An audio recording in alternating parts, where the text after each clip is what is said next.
Yeah. Brisk Saturday morning jog. Yeah, but he ain't involved in any of that. He's all like, that's the trials and tribulations of men. Yeah, and I'm whatever I am. I'm just a wizard Tom Bombadil. thing. I'm just a guy who lives in the woods with my beautiful wife. And let me tell My you. beautiful wife who's a river. And let me tell you, my wife, she flows. And all the hobbits are like, wow, we love staying with Tom Bombadil and his beautiful wife. Yeah, that's a river. Hot as fuck. Yeah. It's a hot spring. And that tree that he yells at that tried to kill us. Tree. Was it an ent? It was an old man. It was Old Man Willow. Old Man Willow. Who, you know, may or may not have some, like, spiritual emptiness about him one way or the other. Okay. He's just a guy who's there. He's a like, tree. Yeah, he's a guy, though. He's a guy who's a tree. But, you know, he's a guy who's a tree. Arguments like retroactive justification as the story goes on, but, like, it's, you know, there's mention of ents that become more tree-like and trees that become more ent-like. So Classic. there's that. Classic tree. But he's a ents. willow. He's a willow. Oh my god, what happened to his wife? What happened to his beautiful wife? What happened to his beautiful tree wife? Yeah. Don't get Well, that's the eternal question of the ents. All of their beautiful wives left. Listen. They're the most divorced species in Middle-earth. Listen, when you're looking for a partner in life, don't ask yourself, should I get a trad wife? Ask yourself, should I get a tree wife? That's right. And then get a river wife like Tom Bombadil. Yeah, beautiful river wife. Beautiful river wife. You know, the kind of wife Goldberry. The kind of wife who could release an EP, 4 tracks, that is to critical renown. It's like Moderate commercial success. moderate, but not like, you know, it's not one yeah. of the top 100. It's not a Triple J hottest It does all 100 right kind for of- itself. Yeah, but when you listen to it, you're like, oh, damn, that flows. You know? Just like the river. Exactly. The river of her love. Yeah, which takes me to my beautiful Tom Bombadil's house. What is Tom Bombadil's house anyway? It's just Is it a house. tree? It's like a hut in It's the just woods. a hut? Or a cottage. I thought he lived in a tree. He lives in a forest. Yeah, he lives in a He's forest. not like Okie Doke. What do you mean He he's doesn't not? No! come out and Excuse me, slide no. down his little Fucking- trees. I'm Tom Bombadil. Okie Yeah, Doke. that's literally what Tom Bombadil is. Tom Bombadil is quite literally a guy who lives in a fucking tree, right? No. Like, that's his whole thing. He's all like, I'm Tom Bombadil, I'm gonna sing a song now. You can't see the tree for the forest. I can't see the Tom for the river. Wait, no, I can't see the Bombadil for the I think we've lost this riff. the tree wife. Hang on. Can't see the Bombadil for the tree wife. Literally, the top one of like the top search on Google is who played Tom Bombadil. No one. Then Tom Bombadil wife. I'm looking up Tom Bombadil wife. Goldberry. That's right. Oh, The daughter of the river. because the new Magic the Gathering cards are out for Lord of the Rings. So obviously Tom Bombadil is in the Magic the Gathering cards. Oh, damn. I couldn't be less interested in Magic the Gathering. I mean, if you're looking at Tom Bombadil's wife, I think you'd be pretty fucking Oh, you interested. know I'm looking at Tom Bombadil's Oh, wife. damn, she I'm is. getting lost in them woods to go find that river wife. Holy shit, she is the river daughter, you know what I'm saying? She got those fucking wet fucking vibes to her. She's got real water-esque looks. Get you a wet vibes wife. Get her wet vibes, woman. Why, is she meant to be like the lady of the lake? She's the daughter of the river. No, I thought she was the river. Well, I mean, she's called the river daughter. Yeah, she's the daughter of the river. But is she like a... She's like a nature spirit. Yeah, she's like a, not a nymph, what do you call them? Yeah, sure. Yeah, like a nature lady who's all like, I am the woman of the forest, Check out my cool husband. He's a little guy. Hey, what's up, I'm Tom Yeah, it's Bombadil. real, what's that thing like? Podcaster boyfriend, e-girl girlfriend. Yeah, so Tom Bombadil is loud, bombastic, and like, check out this new song I wrote. While she was all like, morning, boys. Partake of my goods. And you're like, oh, I'll partake, all right, miss. Hey everyone, welcome to JoJo's World. Good morning. That was the famous Tom Bombadil Gold River Goldberry bit. And let me tell you, get yourself a tree wife. Get yourself a river wife. And an old man who is a tree that you yell at. Yeah, are we getting cancelled for this? Yeah. Yeah, okay, great. The Bombadil stands are gonna come for us. They'll be like, it's not a fucking Lady of the Lake reference. It's a fucking Tom Bombadil wife. That's what it is. She's the river daughter. On the third age, she didn't really show up that Yeah, much. because she all was the magic integral. was leaving the world. Exactly. So it could become our world. And that's why all the hobbits had to be shown. We'd be like, yep, great. But what about Chiboy? Orcs. Okay. Yeah. The old... Orcs? Old elves?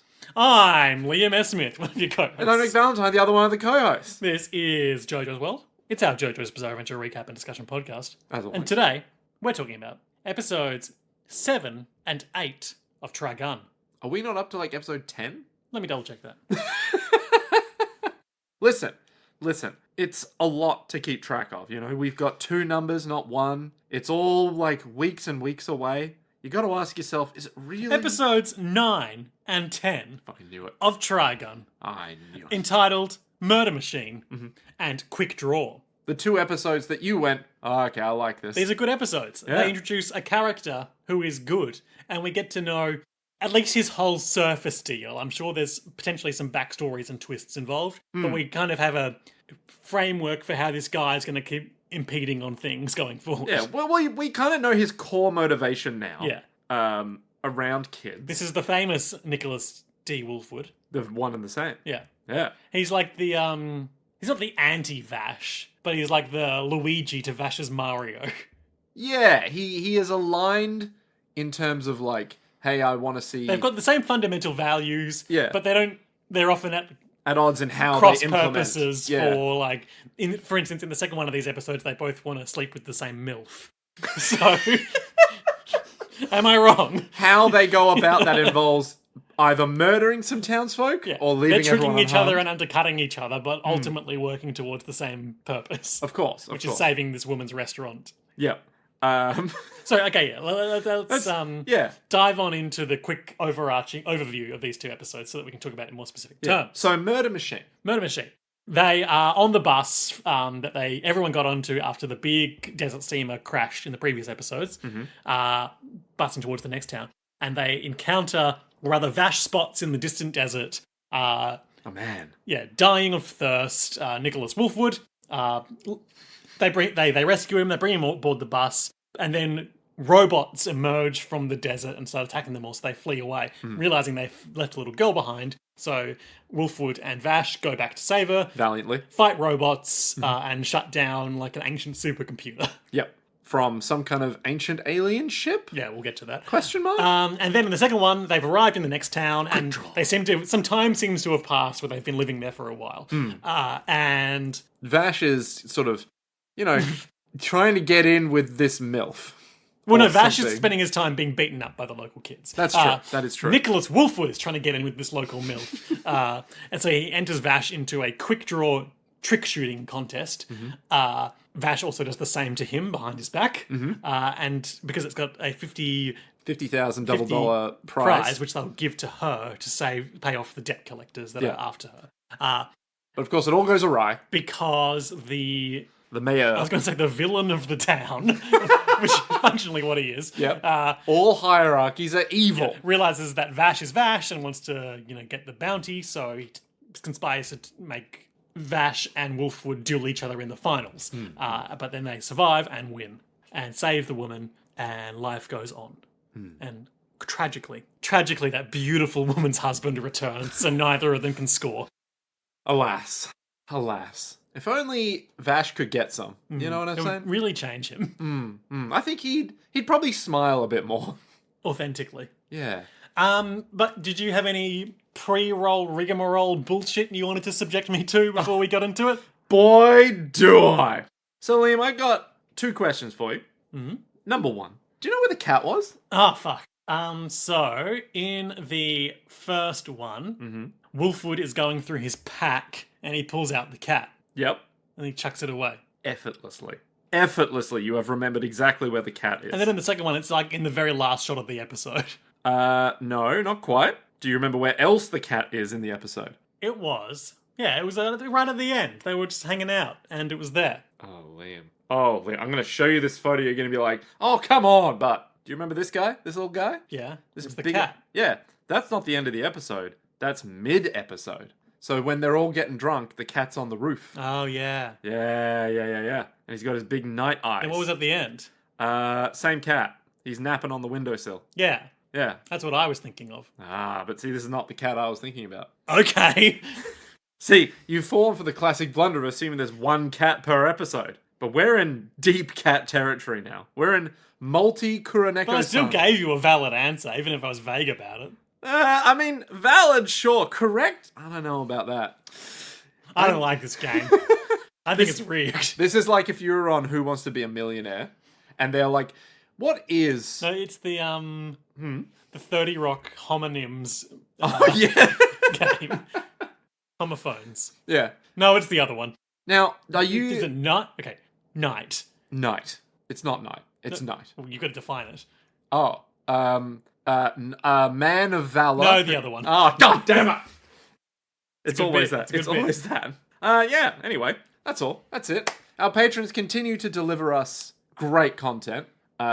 Sending us some trivia about revolvers and silencers and suppressors, etc. Okay, Silencers and suppressors are the same thing.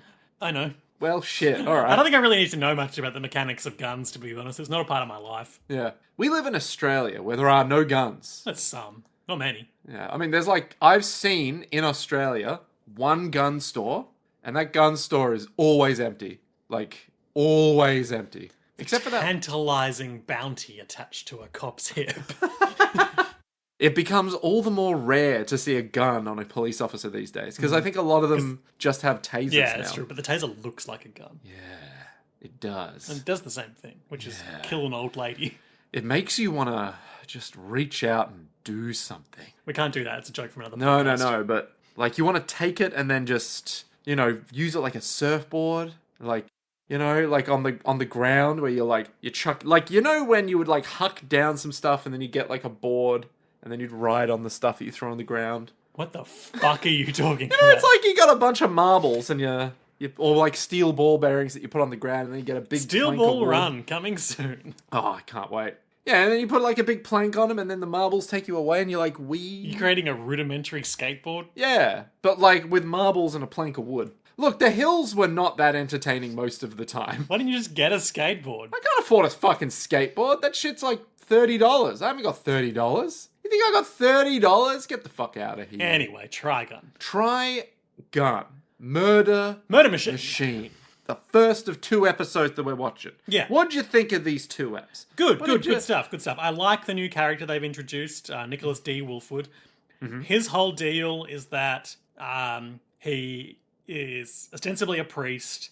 He's a bit of a huckster. Yep. Like he's doing some light conning, Mm-hmm. but he's got seems to have a heart of gold because he's looking after all his beautiful kids out in his isolated orphanage. Yeah. As we learn, his main motivation seems to be, I don't want to let any more kids suffer. Which, you know, you can kind of get behind Yeah, that. in principle, that's Yeah.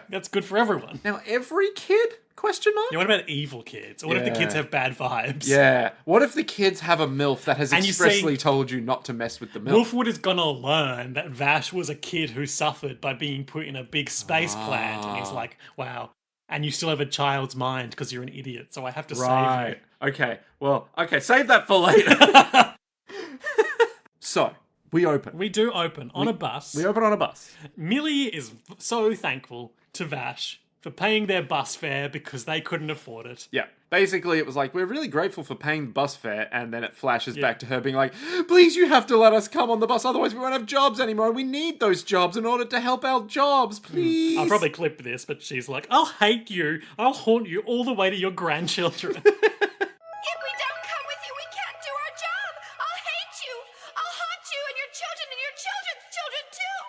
So good. And it's Millie, so you Yeah. know it's good. Yeah, and you know she'll do it. She'll haunt you. And, you know, Vash is talking about how, like, okay, but you do owe me back. And then she just, like, deadpan, no sells out, like, can I have some of that water? I'm really not getting through this girl. So then, I'm pretty sure, She's good. mysteriously, Vash is like looking out the window or something.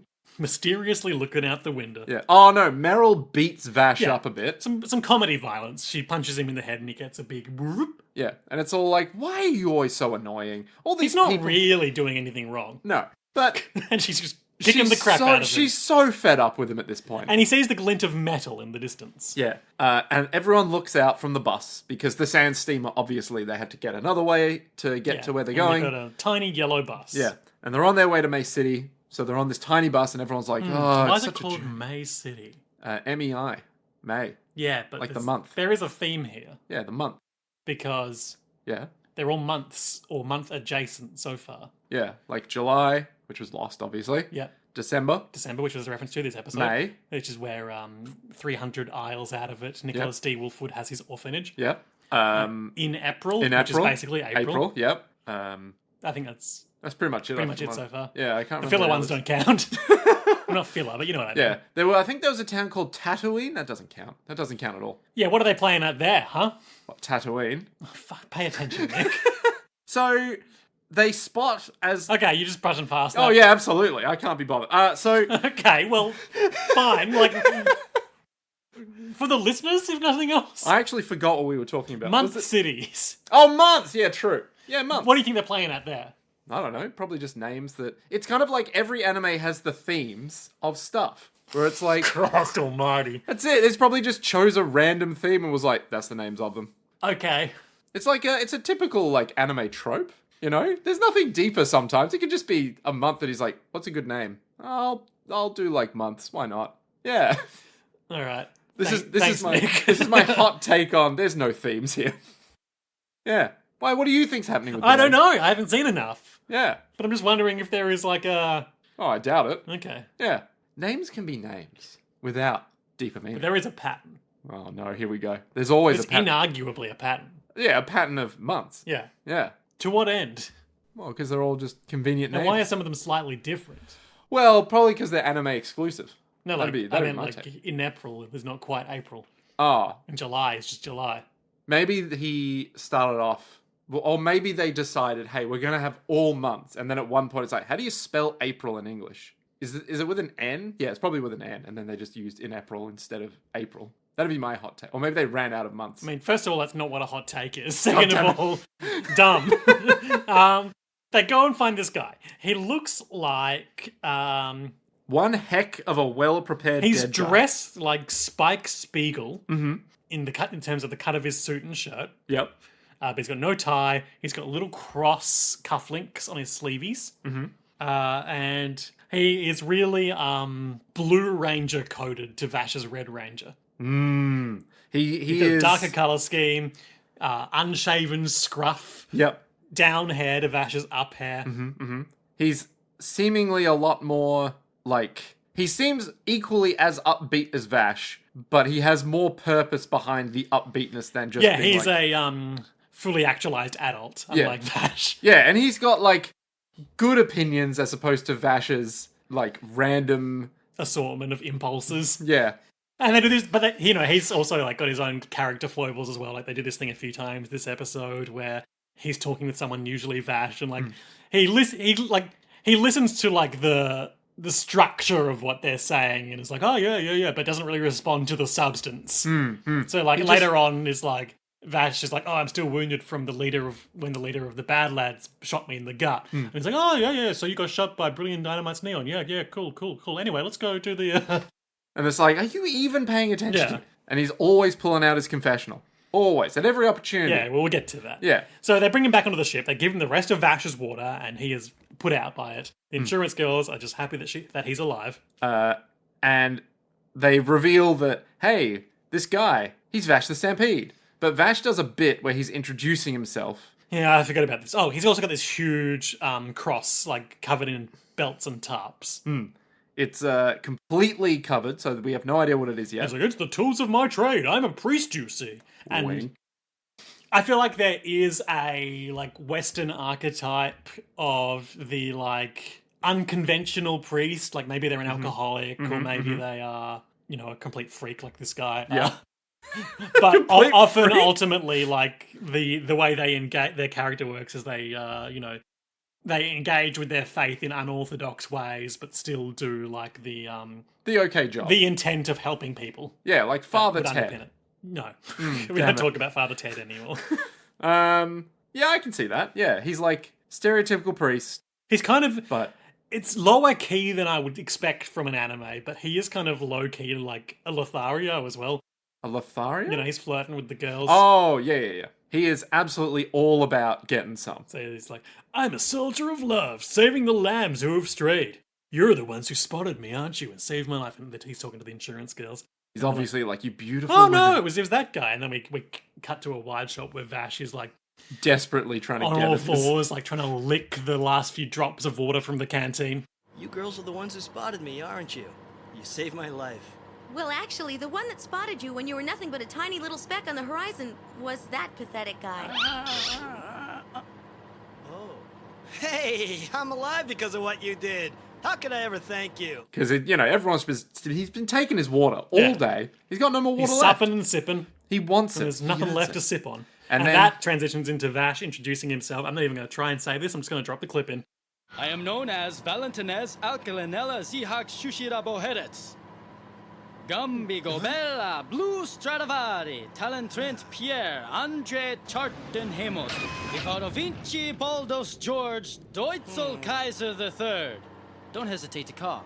And that's his full name. Or is it? Because actually his name is Vash the Stampede. actually, he's full of shit. Now, while he's introducing himself, we do get a shot of some weird camera popping out of the ground. Oh, I completely missed that. Yeah, they Yeah, as It's like a pylon, like you'd pass in Death Stranding, and it would send a pulse to the nearby mules telling you that you've got goods. Yeah, it's like a little street light-esque looking thing with a camera in it. Like a little pole, a little bulb on the end. Yeah, or like a motion or heat tracker or something. Yeah. Anyway, then after Vash does his gigantic intro, Millie's like, "Hey, you're Vash the Stampede, aren't you?" And he's like, Pretty "Why do you have to much. call me by my full name? Yeah, Why?" I was trying to do a thing here. And there was a really funny visual bit that I really enjoyed, where in response to learning that he's Vash the Stampede, Wolfwood, like, grabs Vash's head. He's got Vash's back to him currently, so Yeah. he puts his hands on either side of Vash's head and turns his head 180 degrees around so that Vash is looking at him, breaking his neck in the process, killing him instantly. And they keep talking, and then as they continue the conversation, then Wolfwood grabs Vash by the shoulders and turns his torso around to match. And Vash is just like, "Ah." It's great. Yeah, that's fantastic. comedy, baby. These are the jokes, people. That's the anime we crave. And there's a whole lot of like, "Oh, wow, you're Vash the Stampede? You really don't look that intimidating." And he introduces himself as simply Wolfwood, and now they're the best of friends. Yeah. Literally, they get off without a hitch. Yep. It's a well-established character dynamic where they are both like, they devolve into this situation where they're both basically like laughing, patting each other on the shoulders, but each trying to outdo each other in how joyful they're being. So like there's an element of competition and aggression in it, and the girls are on the other side of the bus like, those two are birds of a feather. Yep. Fucking morons. Millie's like, "Oh, they're so happy." Oh, dear. So, Yeah, we cut ahead to they've stopped for just let everyone stretch their legs. Yep. And Long Wolfwood's trying to barter his way into getting onto the bus, passage basically. to the next town, even though he doesn't have quite enough money. He's only got $80 double dollars. And it's 100 to get him there.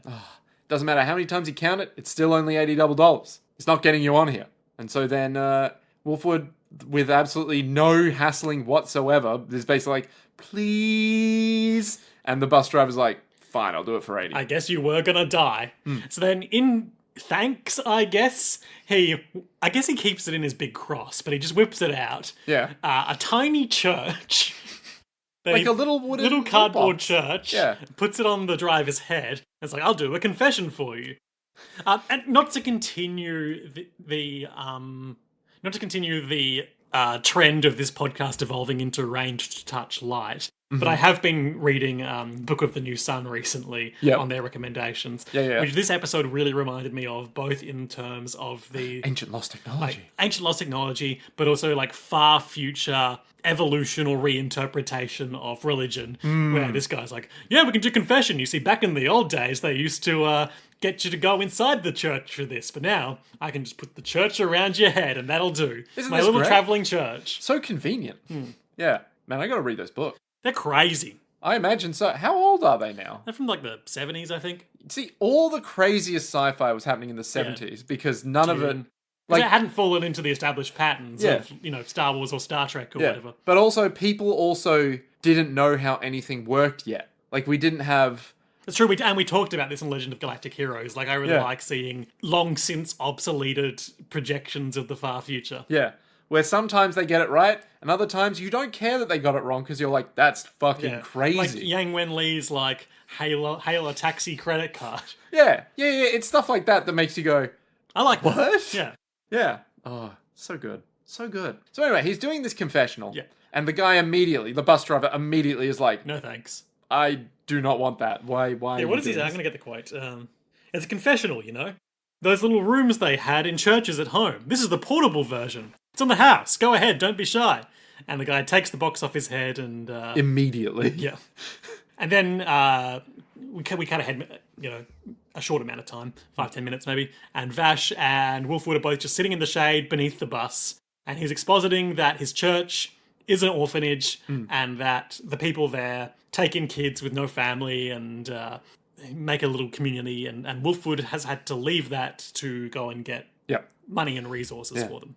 Uh, And he's watching two of the passengers who are children talking to another passenger who is their mother, being like, "Mummy, I'm hungry." Oh, Well, you're not going to get any food here, laddie, all right? You're going to have to wait a wee while for us to get to the city. I want food Mama, now, I'm please, thirsty. Mama.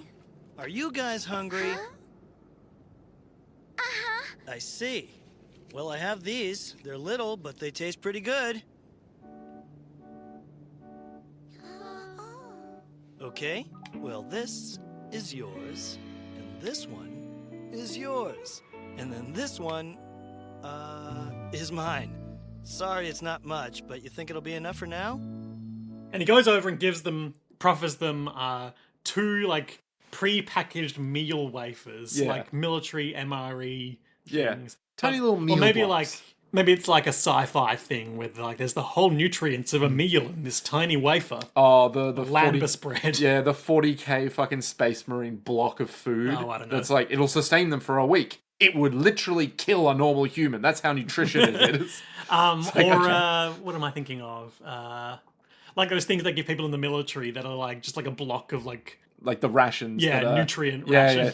I'm pretty sure one of my friends actually bought one of those rations. because you can get them from like army surplus stores Yeah, as well. yeah, but there's like a brand in Japan that literally has been going on since. I mostly obviously. know about these from Metal Gear, to be Yeah, honest. literally the ones from Metal Gear. He bought them and was like, "Yeah, I'm gonna eat one. We're gonna see how it is." He ate it and he was like, "Well, I don't know what I expected because these suck." Enough nutrients to keep you alive to die on the battlefield. Exactly. And I was like, why would you ever decide to eat a ration over like I Food. understand if you're like traveling somewhere, it's like we're not going to be able You're to eat going real through a food. bunch of Yeah. what's the word? Like non-perishable. No, the thing that you expend when you're burning a bunch of calories from Yeah. walking all day. Yeah, or yeah, yeah. whatever. And it's like, oh, I need something to keep me going because I'm on the battlefield, whatever. Mm-hmm. If you're at home with a stove and the ingredients around you, Yeah, you can cook food. That's can- what the kitchen is for. you can just go down to Coles and buy a little roast chicken. Hell If you want. yeah, get the bachelor's handbag. Exactly. And then you walk out there, they're like, oh my God, is that a full chicken? You're like, mate, Yep. full chicken, 6-pack of beer, all the nutrients I need right here. Pre-packaged salad. Oh, pre-packaged. Let me tell you, a good chopped salad. A good chopped salad, you put a salmon on top of that? It's actually really easy to make your own salads. Yeah. Listeners, you don't need to be fucking with pre-packaged salads unless you're short on time. Which I always am. Let me tell you, Yeah. a soft green, Oh God, are you going to describe hard greens again? crunchy green. Crunchy green? No, Okay. you want a soft green. Uh-huh. You want You want a spinach. You want something with some color. You want like a purple carrot cabbage. or Yeah, carrot's good. Yep. Yeah. Yeah, yeah. You want a cheese. You want a cheese? Yeah, like a halloumi or a cheddar. We talking in the salad? Yeah, in there. You want a cheese in the salad? Yeah. Like a feta? Yeah, halloumi, feta, cheddar, Okay. and a alright. nut. I can't eat nuts. You don't want a nut, but the rhetorical Well, I you mean- wants a nut. Yeah, You sure. can put a peanut in there. Shit, that's not a nut. I could eat a peanut. Could Could you eat I? pine nuts? Are they nuts in that sense? Yeah, I can't eat pine nuts, I Okay, don't think. missing out. But I'm pretty sure it's tree nuts is the... Yeah, you don't want nuts. Yeah. Keep that out of the salad. Yeah, you don't want no You can arms. substitute like I don't know, some tofu or something in there, I don't want to eat tofu. and then something to glaze it, like What- balsamic and vinegar. What about roasted sesame dressing? Not balsamic and vinegar, balsamic and olive oil. And then you get a bit of Turkish bread on the side. Then you got yourself more or less a meal. Yeah, chuck Because some you ice can't cream buy in there. any of that shit in quantities suitable for one person. You are set probably for a whole week. This is JoJo's World Cooking Corner. Now listen, Don't settle for less. if you're going to be... We are now that guy in the pandemic who was like, don't fucking make pasta with jar sauce, alright? Treat yourself better than that. Who the fuck was Oh, that? it was I think it was like a Melbourne-based just guy Oh, who briefly... That's what you reckon, yeah, guy? Yeah. I have his cookbook. It's good. Oh, is it his cookbook or is it his Clearly you've read it. It's either a cookbook or an a memoir. autobiography, yeah. I'm pretty sure it has recipes in it, and all of them are just like, mate, tell you what, sometimes your bosses just fucking suck. And I'm like, what is he saying? Like, he's saying words, but he's not saying Sounds anything. right. Yeah. It's like social engineering. You're just like, it sounds about right. You're not saying anything, though. Wolfwood gives meals to the kids. And Big he's like, air quotes. and I'll keep the third one. And the mother is like, oh, thank you. And then walks away. Yep. And he walks back to Vash and they have a sort of recognized game moment because it's like, even though you're kind of a huckster, I can see that you do good things for people. And he's smiling in response to that. And Wolfwood is like, we learned that he's an acute judge of the human character because he's like, you he's were a church smiling man. before, but I could tell you were feeling unimaginable pain inside. And now I'm seeing you smiling for real. And it's good to know that you can actually do that. And Vash immediately loses his smile. Yeah. Game, recognized game. Yeah. So then I'm And pretty sure. he proffers him the cathedral too. Yeah. It's like, and that pain can all be sorted out in this confessional. And Vash is like, you're really And good he at your trade, huh? Tells him to put a coin in the little steeple at the front, which I think is cute. Look, he's a businessman Yeah. at heart, you know? He's got to make it a money. A guy on the other side of the bus has collapsed. It causes a bit of commotion. At first I think it's just like heat stroke or whatever. But Eric. turns out he's been attacked by a robot bug. And everyone's like, who did this? Who actually did this? More And- importantly, Millie steps into the center of the shot. Big stun machine gun thingy pointed at the center of the camera, being like, all right, who did it? I'm going to take care of you. Put your hands up. Put your hands up. And, camera cuts around and we realize she's just putting this right in Vash's face. Like, well, you did it, didn't you? So good. Millie. So then a big, it's not really an arachnid. It's like a four-legged, Yeah, what does this remind me of? like a funnel web spider, but only with four legs. It's like a spider drone. Yeah. Or Like the Ghost in the Shell robot. yeah, Tachkoma. Yeah. Bunch of Tachkomas. Or the spider droid you briefly see in a shot of Revenge of the Sith. Oh, the massive, artillery Four-legged, ones? yeah, and then you see a clone get on its back and fire down. Pew, Yeah, pew, yeah, pew. yeah. You know, Star Wars. Yeah. Just like the simulation. It's the same thing, but it also has like a weird, almost long neck that can come in and out of its main body or something. Yeah, it's got like a retractable Eye. headpiece. With a which camera. appears to have like a camera, a heat sensor, as we learn, and like a laser gun. Yeah. It's, some light Warhammer shit. Some light Wild West normal times. Yeah. And Millie shoots it In the to... Wild West, do you think Vash will ever fight a giant robot spider? Well, give it time. Oh, wait, no, that's Wild West. I'm Yeah. sorry. So sorry. No. Well, this is just Do you know wild. the story about that? I don't About know. the giant spider? Yeah. What do you mean? So this is potentially apocryphal, but I've heard it from a few different sources. Yeah. So it's at least a story that gets out there. Yeah. Allegedly, there was this filmmaking executive who, on all these different projects that he was overseeing, and I'm talking like Superman movies, Batman movies, independent productions, Yeah. would always be pushing, yeah, but what if they fought a giant robot spider at the end?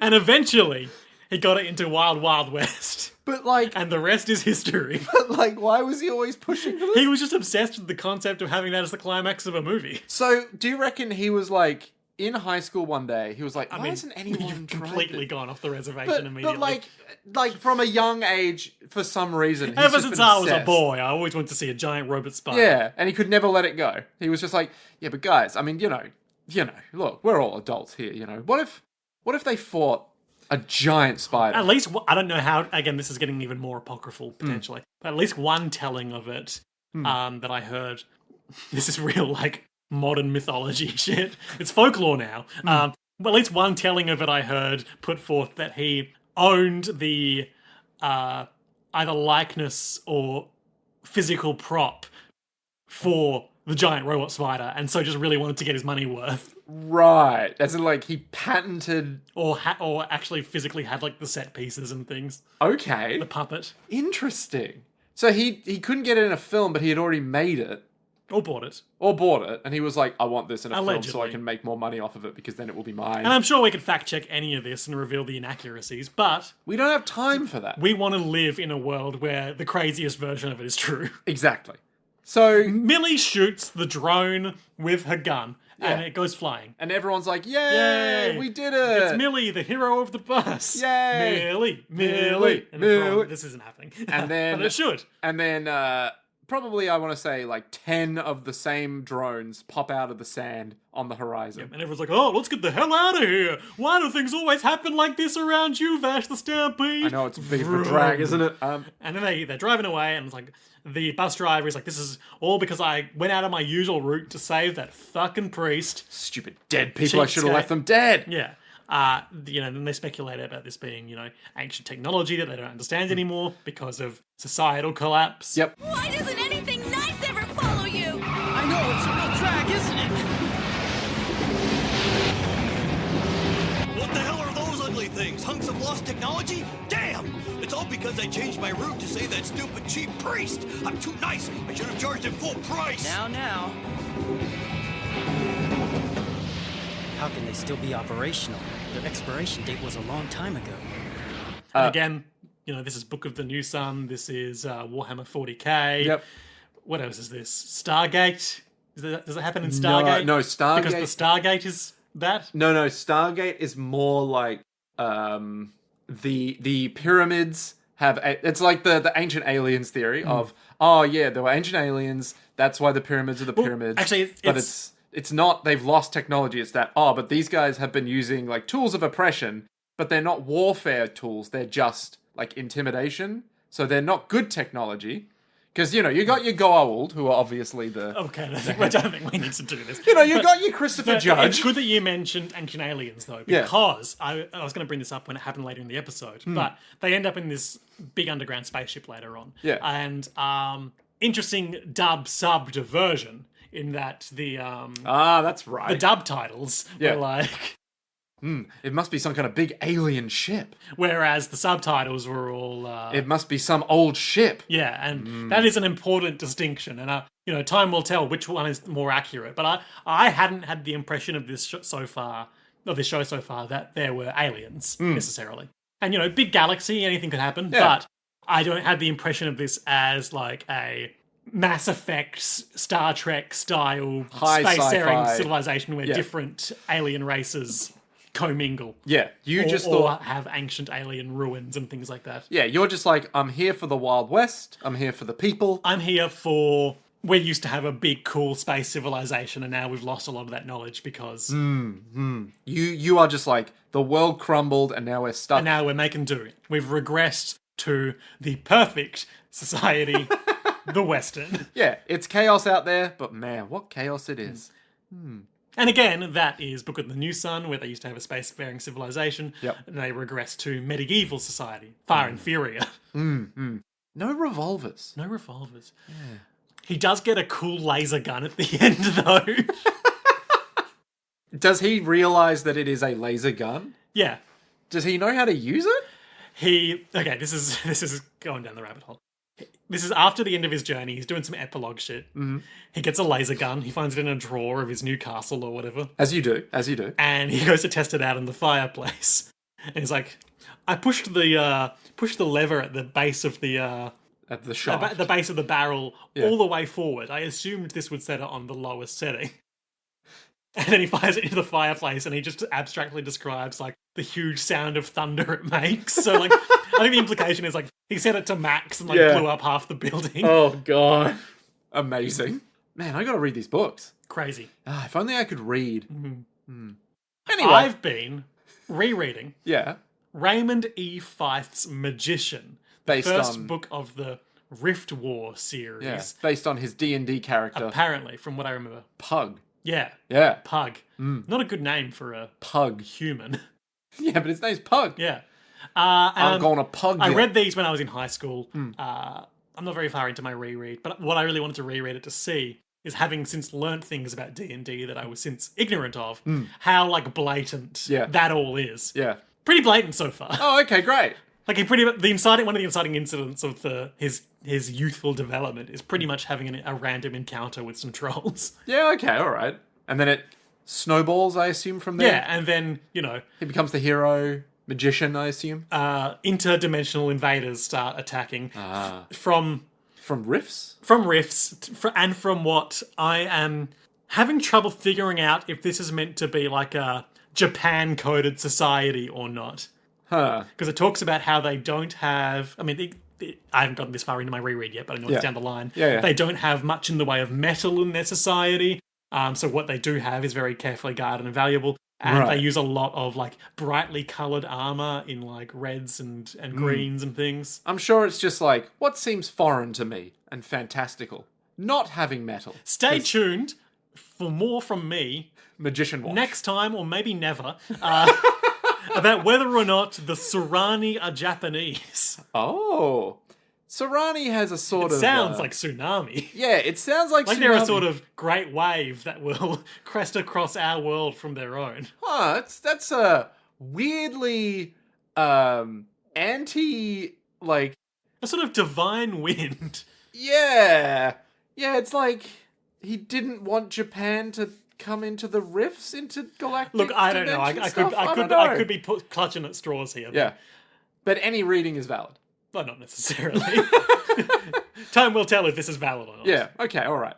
So anyway, spider bots. Spider bots. The Tachkoma from Ghost in the Shell, who are Following- spider bots. Yeah, They're following- little guys who are like, we're robots, but we're also kind of people. And it's a deliberate like parallel to Child the soldiers. Major, who has become so much like a machine that she's worried she's losing her humanity. And we're But she never was a human. machines that are becoming so like... Yes, she is. No, she was always an android. No, she's a The full-body Major? cyborg, Nick. No, I thought she was an android. No. Oh, never mind. I mean, maybe Okay. it varies in some continuities, but Yeah. she's a human nervous system and a fully robotic... Yeah.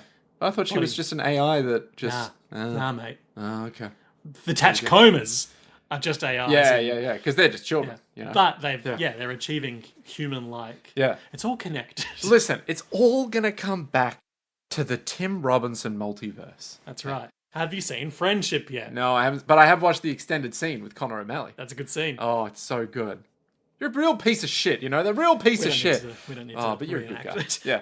So anyway, Vash muses on the fact that these old robots, these super old ancient technology robots, are long past their expiration date. Yeah, the way that was phrased in the subtitles made it sound like much more of a figurative expression than the dub, where it was like, they should have passed their expiration date. Yeah. They're just sort of old. They're old. So how are they still working? They realise that one of the two children from being given meals in a scene ago Has grown has been arrogant. That's right, arrogant and thick with nutrients and must be stopped. Oh, I could run wherever I want, mother. I'm so full of beans. I've grown muscles as tall and as thick as a red tree. Tall and thick as Vash the Stampede himself. A red tree. Not a redwood tree. Just a big red Yeah. tree, like you might see in Deadly Premonition. Oh, beautiful red trees there. They both So- realise that the little girl is missing and has been left behind. Yeah. Negligence, they send the mother to prison. So Vash and Wolfwood immediately jump out Immediately of the bus. and independently, crucially. Yeah. They both land and are surprised the other person has pulled the same move. Yeah, they're just like, what are you doing here? Yeah. What? Why are you here? It's like, well, why are you here? It's like, well, I was jumping out to save the kid. It's like, well, I'm jumping out to save the kid. Wait, where's your stuff? Yeah, Wolfwood realises he's left his big cross package on the top of the thing, so he's got no gun and No hope. and no shit. Vash obviously has his F. Marlin special, Yep. and he chucks Wolfwood a knife as well. And he's like, just for self-defense, it'll be fine. So they then head on down towards where the robots are. Yeah, and there's a bunch of like Little patrolling boys. MMO open world enemies controlling aggro zones. Fuck, it's so accurate. Wolfwood's like scoping it out with the reflection on the Yeah, knife. classic adventuring maneuver of like crouching behind a rise and using the reflection in your highly polished knife to see what's Crouching Wolfwood, hidden Vash. That's right. He's looking out and he's like, well, there sure are a lot of them. I don't know how I'm going to take them on. And Vash is like, my stomach hurts Because I got shot in the gut. by Brilliant Dynamite's neon. And Wolfwood's like, oh, wow, you got shot by Brilliant Dynamite's neon? That's crazy. You do lead a dynamic life, don't you? We have to go and save that child. And then Vash is like, you weren't paying any attention to me. Why? And then he calls him a big crybaby because he cries a lot. What's wrong with you? My stomach kinda hurts. Oh, come on now, tough guy, get over it. You're not that fragile, are you? I got shot by the leader of the Bad Lads about 3 days ago. You got shot by Brilliant Dynamite's neon. Now that is impressive. You do lead an exciting life, just like they say. We gotta go. You listen to people, and then again you don't. What's up with that? A child's life is on the line. She needs help. Yep. Vash starts expositing that they use a little antenna on the front of their robot heads to detect heat. But then we cut back and Wolfwood has already crested the rise and is sliding down the side of it. This is no time to sit idly back. We gotta go save that child. It's a cool sequence. He leaps into the air and tries to Metal Gear Solid stealth take down one of these bots. Yep. Immediately smashes the knife on it because the metal is far superior. And he's like, oh, this is bad. Too big, too hard. Oh, this is bad for me. And we realize that these aren't marauding robot Murder machines. What's the thing? What's the Warhammer thing? Dreadnoughts? No, the robot versions of the bugs. What are the bugs? Tyranids? Yeah, these aren't marauding robot Tyranids. Yeah. These are security drones patrolling a facility because it looks at him and scans him and says, Your ID does not match. Yeah, therefore you do not have security clearance to enter this area. Ruh-roh. You will now be removed by force. I'm in trouble! Warning, your ID has not been registered. Therefore, you may not enter this area. You will now be removed by force. And so it starts shooting lasers at his feet. Yeah. Vash starts sliding down this hillside and effortlessly popping bots with his big cool gun. Bang, bang. And he fires this in this way where he's absorbing all the recoil in his forearm and his hind arm is staying perfectly still. Yeah, it's a classic anime mistake to make. Because... Okay, I was just saying, it seems... he knows what he's doing with his body. Yeah. He does a cool thing where one emerges behind him and, again, he just moves his forearm and flicks his arm back and... Perfectly nails it. Yeah. Wolfwood at one point saves Vash because one sneaks up on Vash and he hucks the knife into its little sensor. He hucks the broken knife into his little sensor. Strong man. Strong man. Well, he's got to carry around that. And they have cross all the banter time. about haha, you were the decoy after all. Good support. There's the little girl, and they rush over to save her, taking out a bunch more bots. And Vash is shooting real fast and a lot. And Wolfwood notes that he shoots so fast that he takes down 3, with 3 shots, and it just sounds like 1 gunshot. I feel like the gun would be more of a limitation there than the skill of the wielder. Well, you gotta pull the trigger, You gotta be like, bam, bam, bam. Yeah. But clearly a high-tech gun as well. Exactly. And then It's they both leap to save her. Vash is pointing his gun forward, and Wolfwood is in the side of the shot, pointing his finger guns down in the same maneuver. You saw that and were like, yes, this Yeah, rules. This guy rules. And they both land in a big old pile of quicksand and fall to their deaths. Into the sand And trap. they're both desperately reaching out and trying to tell this little girl that they're force sensitive. We're here to save you. Ray, I've got something to tell you. You ever see that movie? Which one? The last one? No. Okay, you didn't miss Literally much. But every single that person. happens. He's fallen in quicksand. Yeah. And he's like, Ray, I've got something to tell you. And then he never tells her in the whole movie. Who falls in quicksand? Finn. Does he just die? They think no, he's fine. Oh, okay. He keeps hanging out with her. He just never tells her whatever he was desperately trying to make his last Oh words. my god. Okay. All right. Bad movie. Yeah. So they fall into this sand trap, and the girl is like, "What an embarrassing way to go." Yeah. Yeah. What a shame. She's seen a lot of this Yeah. kid. So they She's fall. got 1,000 yards stare. Yeah. So they fall into what appears to be some kind of high tech facility. Yeah, they got classic. In Bubblegum Crisis, when they're in the underground tunnels beneath the city. You mean the city? The original city? No, the Wink. bits that are actually tunnels. Oh. Yeah. I know the bits. And they go down there, they fight some more spider drones, they run away. Yeah. So Vash is like, we're inside a ship. Yeah. Big ship. Huge ship. Who's to say what this could mean for our society and our world? I don't know. And they split the last remaining meal wafer. Yeah.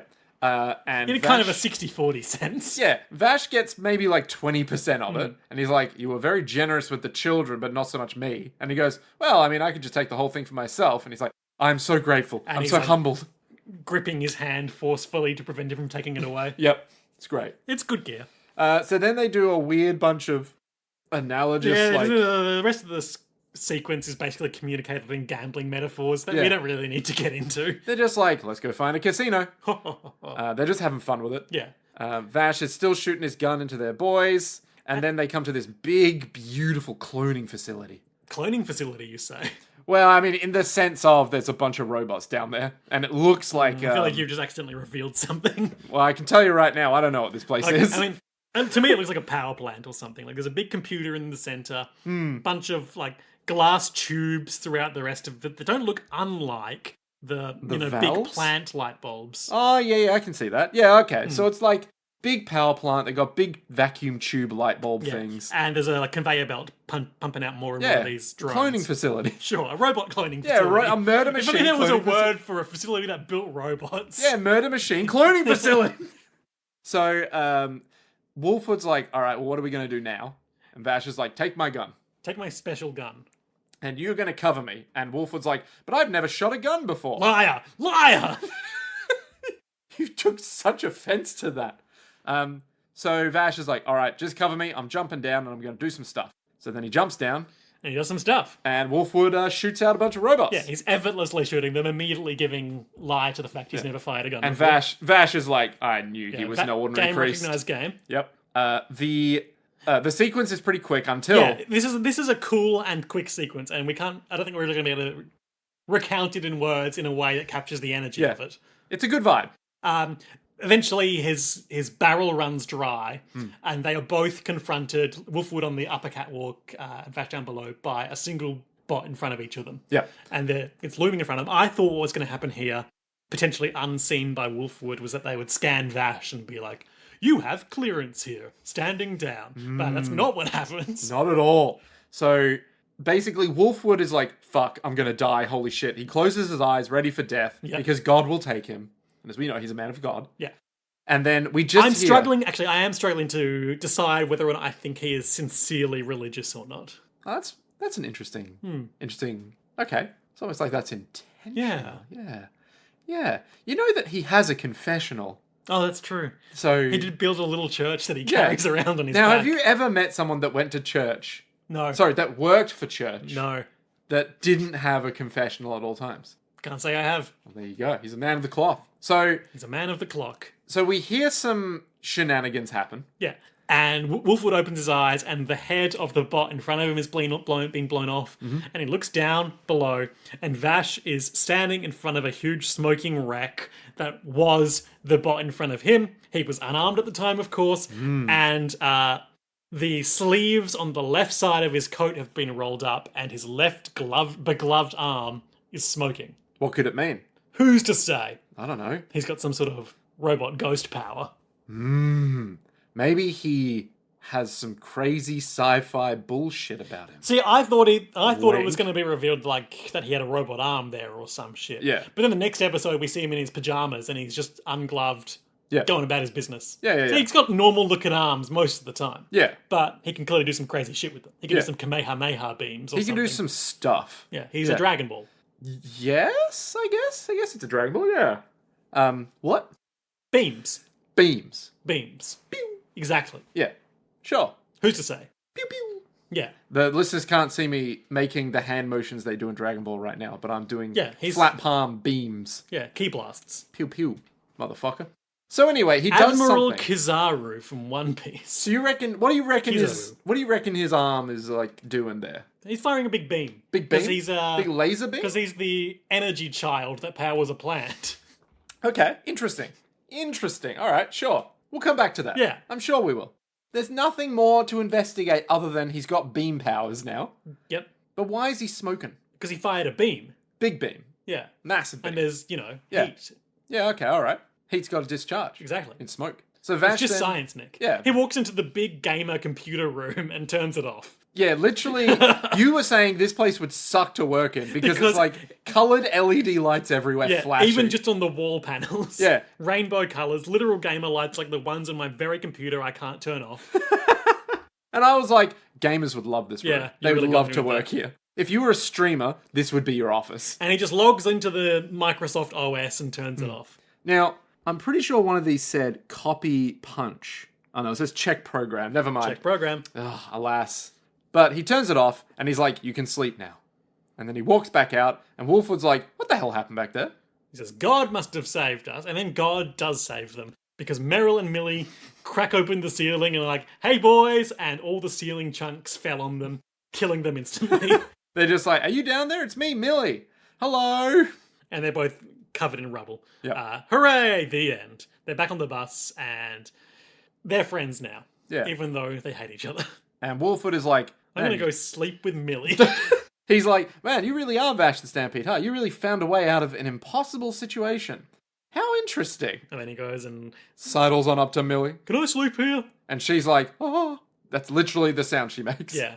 And then Meryl comes over and is like, ugh. I've got to shit next to Vash. Ugh. That's slime ball. Scumbag. Pops him right in the head. And Meryl's like, man, that guy reminds me of someone annoying. The end. So then, next episode, May City. May City. Spelt different to what it is on the bus. Interesting that the May City sign is clearly also a painted over stop sign. But no, there's no way. It's clearly not a stop sign because it's 6. A stop sign has 8 sides.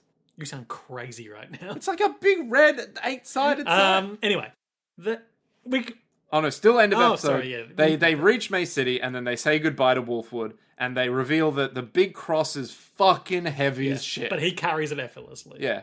It's so full of mercy. That's right. And as we learn in the next episode, it is in fact full of guns. You know, when you say it out loud, it does come across slightly less cool. It's so full of mercy. Is it? Yeah, it's full of guns. Guns that he doesn't use because of the mercy. Exactly. Until he has to. Until And then he does. Almost every episode from henceforth, we'll see those guns pop out. I thought the big cross would be a gun itself. I thought it'd be like a big old, like, mountable Gauss cannon or something. Oh, like it would fold out. And like be like in the ka-chunk. manga, the bottom half of that guy's body that you showed me. Yeah. So like it would just be like you hold it and then it's like kabunk, Yeah. like a big bazooka. Nick is doing like mounted turret Yeah, motions. like a big old MG42 on a tripod thing and Like when you're fighting, not Sahelanthropus, what's the thing called in Snake Eater? the Shagohod. Yeah, when you're fighting the Shagahod. Yeah, And you're on the back of that truck Eva's car motorcycle. Jeep. Oh no, it is a motorbike, isn't it? Sidecar. Yeah. And you're going, ah! Yeah. I thought that would be Wolfwood. Or like at the end of Metal Gear Solid 1, where you're on the back of the Jeep and you've got the Yeah, and you're fighting Metal Yeah. Gear Ray. and you're all like Yeah. yeah. Or in any scene you want to do it in Metal Gear Solid 5. Yeah. Where you get a warthog. And they're all like ah! Yeah. Yeah. Or if you're Arnold Schwarzenegger, who just in one hand is just carrying a machine gun, you're like, ah! Didn't Constance Rifle have a big cross-shaped gun? He did, yes. But it was because the 2 magazines were coming out. Yeah, on that the could side. also be a fun thing. Yeah. Are you noticing a theme with some of the designs in anything? It's like some religious iconography going on here. Yeah, okay. So anyway, they... And also cowboys. Yeah, a lot of cowboys. So they're like, what a strange man. And then that's the end of the I'm episode. sure we'll never see him again. Next episode, Yep. Vash gives us his philosophy. So an amount of time has passed, and Vash and Meryl and Millie seem to just be living in this town. Yeah. Now, I'm just going to quickly fact check something because I'm pretty sure that I don't need to point something out. Okay.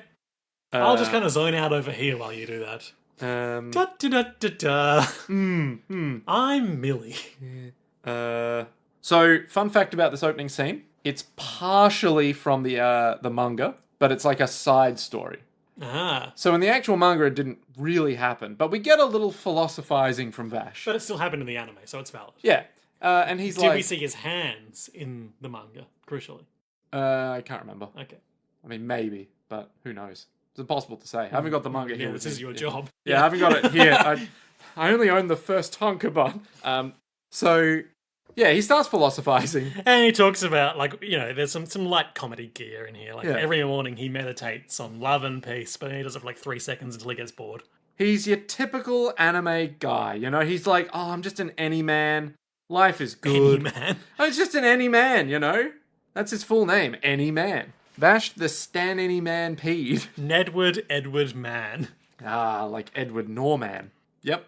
So, he sort of like starts meditating, doesn't meditate very long, then he starts diligently training. He makes a beautiful egg. A beautiful He takes egg. an egg and he does like a quick draw game with it where Yeah. he tosses it, catches it by resting its On the gun. underside on the top of his gun, Yeah. and then removes it and places it back until he breaks it. And then he cooks up a delicious egg. We love an egg. And then he goes outside and gets beaten up by 10-year-olds for like 6 weeks. Yeah, and he keeps being like, thank you for your sacrifice, sweet little bird. You've done so well. Now I'm off to play with the kids to teach them. And they beat him the fuck up. They're just putting him in chokeholds and shit and breaking his spine. The whole And time. Millie is watching from binoculars in her shirt sleeves, being like, those kids sure do love beating up Vash the Stampede, man. And Meryl's like, yep. She's just doing admin work on her typewriter. She says, oh, hang on. It's a bit later. But later on, she is like, wow, Vash, I sure wish you'd stop wasting your life in this town. Like, Meryl, this is what you want. This is what you want to do to him. Yeah. You want him to just be living in a town and not causing huge damage. You can't complain when that's what he's doing. Don't give him a job. Yeah. Do not give him a job. So, as usual, 90s anime. Universal basic income, but just for Vash the Stampede so he doesn't kill us all. Just give him the money. Just give him the money and leave. So, Vash, in the anime, yet again, he wants Yeah, this the scene ladies. really didn't go anywhere. He lands No. in front of this beautiful woman with a Michelle. massive head wound. Yeah. Do we ever see Michelle again? No. Huh, okay. Well, I don't think so. Could have gone either way, Could have gone but I either way. wouldn't be surprised either Yeah. way. So he's like, Eileen, is that you? I'm sorry, you reminded me so much of my dead girlfriend. Is that real? Real in the sense that it happened. Like, does he have a dead girlfriend named Eileen? Oh, God, no. Okay. Yeah, but he's just saying it. Yeah, that's what I thought. But you never know. You never know. He is a mysterious you man. You never know. And so Michelle's all like, oh my God, are you Vash the Stampede, the outlaw? And he's like, I get that a lot. So how about a date? What was the point of this scene? It was the 90s. Was it just to fill time? Probably. I don't know if you Because- noticed, this is quite a slow-paced episode. But does this go anywhere? Maybe to remind you of the ketchup trick? Yeah, that must be it, because we finally figure out his head wound is just tomato sauce. Yeah. It just feels redundant. Yeah. Not everything needs purpose, Liam. But it wasn't entertaining either. Yeah. Not everything needs to be good, Liam. And he's like, that's 10 misses out of 10. Much like Sanji One Piece, I'll never score. Poor, sweet Sanji. And the kids are like, Vash, we're here to beat you up again. You fucking useless. You can't even score. What are you even doing? And there's this one kid, Neil, Neil. who's too busy to play. He's hauling a big old tankard of oil to his mum's restaurant or whatever. I kind of love that it's like, hey, there's Neil. Hey, Neil. And Neil just looks at them like 1,000-yard stare, like, what? I'm like, Neil's weird. Yeah, and then Meryl shows up and is like, Mr. Vash, you should stop doing nothing but playing with children and eating and sleeping without doing any work. And then the kids are like, ugh, she's lecturing him. Mr. Vash, just how long do you think you can perpetuate this self-indulgent lifestyle of doing nothing but playing with children and eating and sleeping without doing any work whatsoever? Oh, a lecture. You gotta be pretty lame to take that kind of abuse. How pathetic Yeah. to be lectured Meryl, by an insurance this agent. is the life you're trying to put him in. You want him to be a dulcet little Yeah. passive And the cuck. moral of the story is women will always try and take your agency Oh, from you. no. That's it. We reached that point. We're the Joe Rogan podcast Yeah. now. This is it. Ugh. No, we're not. We'll never become that. The point is, eventually, a huge woman and a tiny woman will come over lead and- you on the path Yeah. to addressing your destiny. I literally watched a video by a PhD climate scientist guy. Because, that's the most people I know who are PhD climate scientists are also YouTubers, of course. He literally was like, Joe Rogan read an article about climate change being like, the Earth's temperature goes up and down, but we're currently in a dip. And then he's like, wow, that's really insightful of Joe Rogan to have read this article. Except he didn't, because the article doesn't say that. And you would note that if you actually read the article. He just saw the picture and went, completely disproves climate change. There you go. There it is. For half an hour, he's like, notice how every single point he makes is immediately disproven by the article that he himself references. You gotta read the abstract. That's all you've gotta read. Listen, if you don't read the abstract, you ain't getting in my house to play Yeah. D&D. Joe Rogan. Mr. That's right, Joe Rogan, you've been de-invited from Nick's D and D invited. campaign. Abode? Curse of Strahd campaign. Ooh, I'm not going to run Curse of Strahd. Dungeon of the Mad Mage? Is that what it's called? don't give a the shit, one man. that's like you go down, They're but all it's the actually same. up. They're not all the same. Moon of Madness. Moons of Madness? Sure, why not? I'll not invite you to my homebrew They shouldn't- Trigun game. They should make more of the ones. This is me crossing my arms and making a bold declaration. You are like, I'm so annoyed right now. They That's should the- make more of the ones, like the dumb one from the 80s or 70s or whatever, where you were exploring this metal dungeon in the mountains and it was clearly like a crashed alien spaceship. in D&D? Yeah. They should. They should do more They of should that. make more stupid ones. Yeah. They should make more RPGs that are not Dungeons and Dragons. Yeah. Like And Triangle Agency, Yeah, the and one I- I'm obsessed with. And I already know there are plenty of those, but there needs to be But more. no one wants to play them with us. And that's Because of our personalities. why. Listen, listener, he's right. He's out of line, but he's right. So yeah, Joe Rogan's not invited to my house. No one wants to play Dungeons and Dragons with us. And Neil and his mum. Neil is saying, Vash, You can come to the restaurant and get something to eat, but don't you fuck my mum. like literally that's what he says. Quite literally, that's what he said. This is not a joke. He literally is like, my mum's off limits. And Vash is like, I would never dare. And they go in, and his beautiful MILF is there. Beautiful. And you know who else is there? Who? Nicholas D. Wolfwood. What? He's cooking in the kitchen, being like, I'm here to sleep with this mum. Oh, you've really got some stuff to you, Mr. Wolfwood. That's okay. And they're both clearly talking around their motivations. Like, Yeah. oh, why are you here? Oh, I'm just helping out. Why are you here? Oh, I can't overlook people in need. If you know what I mean. And I think, like, we've seen this bit done in anime millions Many of times of before. course. Billions, even. There's a beautiful MILF. I like how Oh, the execution of it in this show doesn't go as over the top with this move as I've seen in some other others. Like, they're not, like, getting up in each other's faces and doing the throbbing vein. Yeah. They're just saying the thing, and we all know the subtext, and we're leaving the subtext to be known. yeah. She said that her husband disappeared, leaving his debt behind. But she decided to keep this place running. Even the child is desperate to help his mother in need. It shot me through the heart. Could you just sit there? Could you just ignore that? That's just awful. Yes, just awful. Awful? Oh, yes, most definitely. Yes, definitely. It's the most terrible thing. It's totally normal human Better behavior. execution. Better exhibitionism. That's right. You got to exhibit a beautiful mum. So the beautiful MILF is like, oh, The thank you beautiful, so much, Mr. potentially Wolfwood. unnamed MILF. Good question. I think she does have a name. Neil's mum has got it going on. I reckon it might actually just be Neil's mum. Her name, her beautiful MILF name, Goldberry. is... Well, you'll be glad to know that Neil's father is named canonically Neil's father. So that's great. Nominative determinism. He was named Neil's father, and so he had a son named Neil. Her name is Claire. That never came up. That's why I got the phone. That's why the internet exists, to tell us what that guy from Star Wars' name was. Unkar Platt. Yeah. What the fuck are you talking That's about? the 1/4 portion guy. Wait, which guy was one? From The Force Awakens. He lives on the giant planet and he with gives out portion bread. The bread. Is it bread or is it like a slurry? It's like slurry that turns into bread. Oh, okay, yeah. Quarter portions. Yeah. There you go. Was he voiced by Simon Pegg? Yeah. Yeah. He's the best character in Star Wars. The portion bread guy. Better than forearm guy. Oh, Dexter Jetster? Yeah. Yeah. Better than him? No, Liam. Well, as we know, Oh my it was the God. year of Dexter Jetster. Do you remember? Oh, I remember. Oh, I remember. They should they should do the year of Unkar Platt, where we learn about how he was a Jedi and They should do the year of the Modal Nodes guy. Figure and Dan. They should do year of Figure and Dan.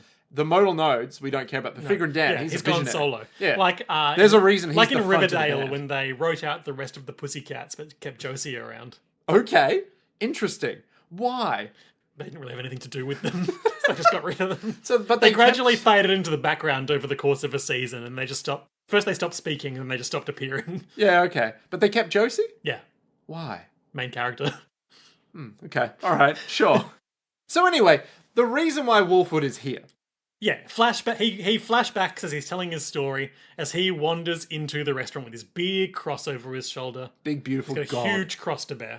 So filled with mercy. And there's all these Yakuza NPCs in there being like, you gotta pay your husband's debts or we'll murder you or worse. And she's like, no, help me, please. And like it's a fun way of showing the story where we cut between what he's flashing back to and also Wolfwood just like in the room doing the voices to Vash. So he's like there just being all like, oh no, you gotta come and save me. I'll get you. But then we That's go... fun, I like that Yeah, execution. but we go back to the flashback of them clearly being beaten up. Yeah. And he was like, well, I just talked them out with my godly ways. Yeah. You know, the word of the gospel came in very handy. And it's very clear he beat them the fuck up. Yeah. It's a good bit. It's good gear. Yeah. And then he's like, it's such a sad tale. And Vash is like, it is a sad tale. Can we talk about the logo of this restaurant? I think that's just the apron. It's the Because the it was emoji. also on The front thing. The sign. and the canister that Neil was dragging around. Oh! So maybe it is the logo of the restaurant. Yeah. It is what we would recognize in the parlance of the 21st century as an emoji. With no mouth. Yeah, eyes and no mouth. Yeah. It's the I have no mouth but I must scream Yeah. thing. I have no mouth, so I can only stare at this beautiful MILF. Oh my god, a A beautiful. fate worse than death. Oh my god. Why? What do you mean why?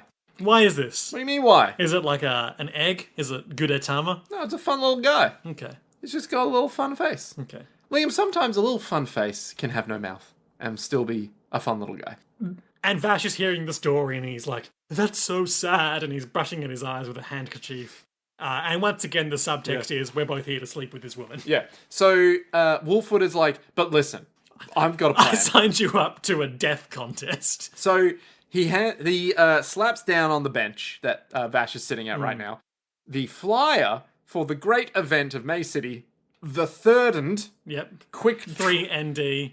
quick draw, $50,000 double dollar. Please apply to the committee. Taking place on the year 0131, April 11th. 0131.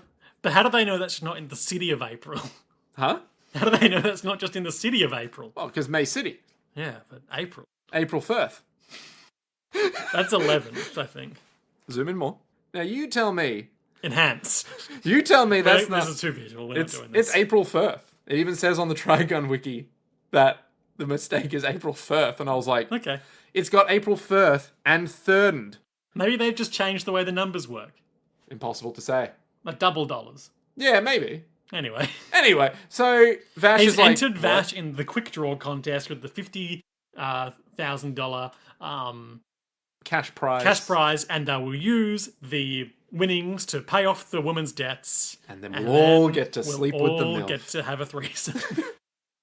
So Vash is like, why'd you sign me up for this? And Wolfwood's like, don't you care about this beautiful woman? Or perhaps I could just turn you in, you bastard. And Vash is like, don't do that.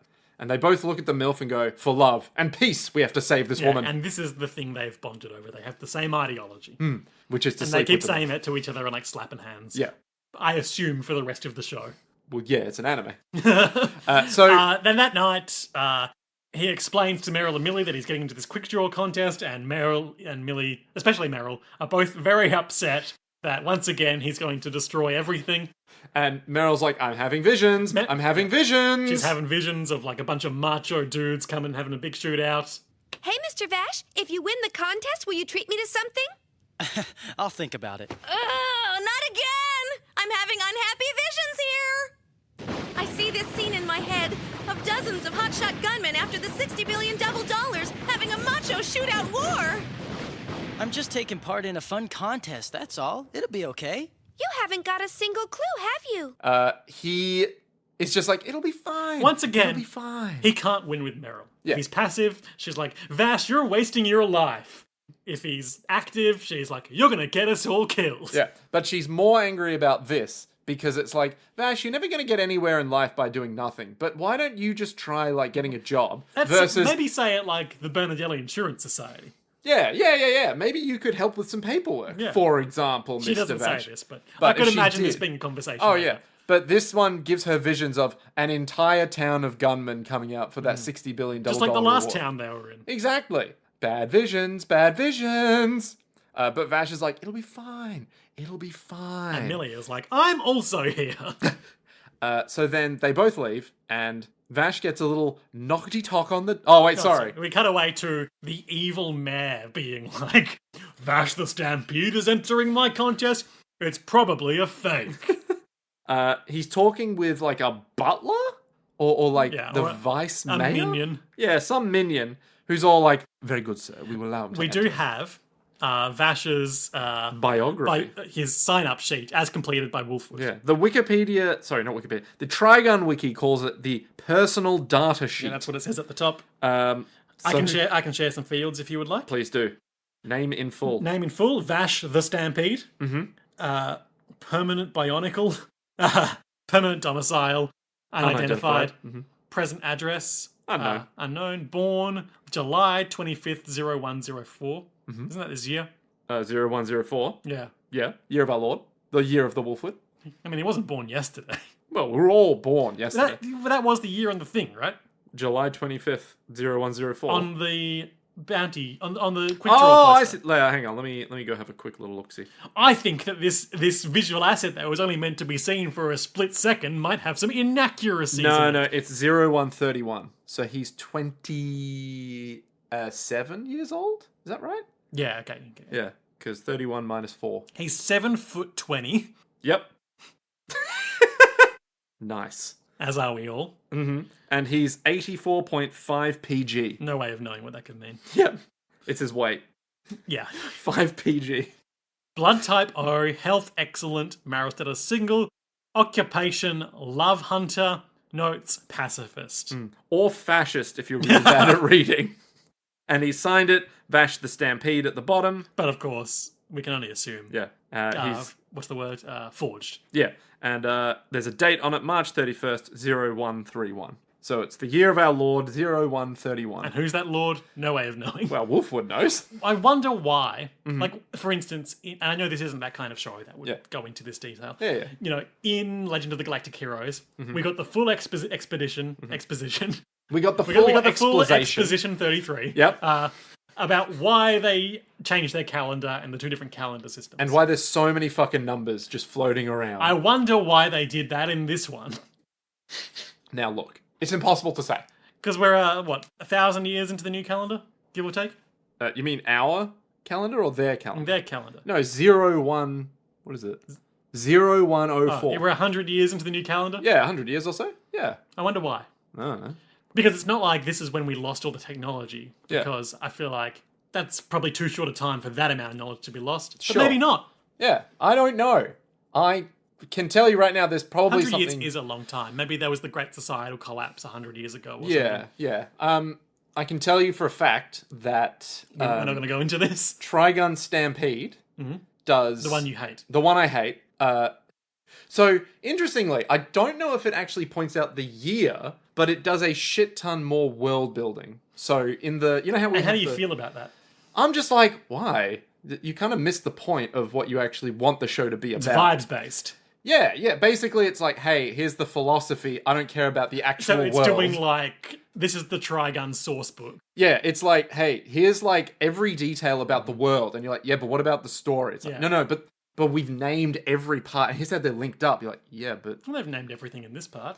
In April, yeah, but- December, yeah, January, but it's got like March, this is- November, July, yeah. June. But it's like entirely incidental where it February. happens. It's more like, but Yeah, the yeah. themes, yeah. So in Stampede, they're very much like, you know how we get the mid-episode cuts? Yeah, the ad break. Yeah. The thing that they do in Stampede is they show the map of No Man's Land. Oh, that that's they've, cute. They've drawn out in detail where you are right now, where they're going. Just like when you open Lord of the Rings. Yeah, and it's just like, I mean, I don't hate that on principle. I don't hate it, but I'm also like, okay. I mean, I like that more. I like a map more Yeah. than I like the JoJo's stand stats. No. We love the JoJo stats. I mean, I love the fun of the JoJo stand stats. Yeah. I don't You don't like the get. I discussion. don't get a lot of joy about assigning stats to fictional characters. Yeah. You just like being all like, yeah, sure, his body is E. And you're like, yeah, the body's Yeah. E. But then his stamina is A. Yeah, And like you're I have no interest in, for instance, like comparing, Yeah. you know, the stats of Silver Chariot and Star Platinum to be like, well, Silver Chariot is, only 2 grades weaker than Star Platinum in strength. You don't want to be the guy who reads the X-Men comics where they start going, well, he's a Class A threat, Yeah.